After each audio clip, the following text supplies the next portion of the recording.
Alam mo bang kahit isang pindot lang, pwedeng makakita ng adult content ang bata sa cellphone? Kung gusto mong gawing mas ligtas ang phone para sa mga anak o kapamilya mo, panoorin mo ito hanggang dulo dahil ituturo ko kung paano ang mga simpleng settings na pwede mong gawin. Hello guys! Sa video na ito ipapakita ko kung paano mababawasan ang paglabas ng adult content gamit ang Google Chrome, Facebook at YouTube. Hindi nito magagarantiya na mawawala ang lahat ng adult content, pero malaking tulong ito para maging ligtas ang paggamit ng cellphone. Una, punta lang tayo sa ating Google Chrome, tap 3 dots, tap Site Settings, tap Privacy and Security,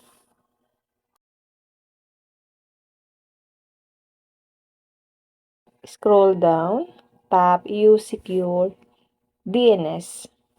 Piliin niyo po ang Choose Another Provider, tap natin itong arrow down, piliin nyo guys ang Clean Browsing Family Filter. Ngayon, open naman natin ang YouTube app. Tap Profile. Tap Settings icon.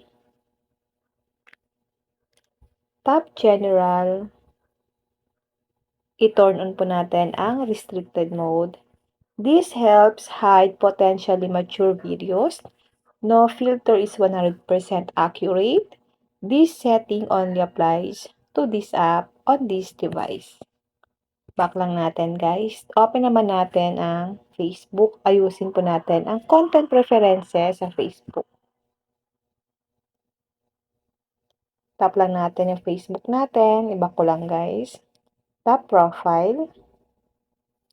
Tap 3 lines. Tap Settings and Privacy. Tap Settings. Scroll down lang natin. Tap natin ang Content Preferences. Piliin natin ang Sensitive Content. Tap lang natin yun. And then, piliin nyo po ang show less. Then, tap nyo po ang save. Sa Facebook, iwasang mag-follow o makipag-interact sa mga page na nagpo-post ng sensitibong content dahil naapektuhan nito ang mga rekomendasyon. Kung available, at gamitin ang mga feature tulad ng pag-hide o pag-report ng hindi angkop na content. Kung may lumalabas na sensitibong post, i-report ito para makatulong sa paglinis ng inyong feed. At ayan, 3 simpleng paraan para makatulong na gawing mas ligtas ang cellphone laban sa mga adult content. Kung may mga anak ka gumagamit ng phone, magandang sabayan din ang mga settings na ito ng tamang paggabay at pag-uusap tungkol sa ligtas na paggamit ng internet. Kung nakatulong ang video na ito, huwag kalimutang i-like, i-share at i-follow para sa mas marami pang easy tutorials.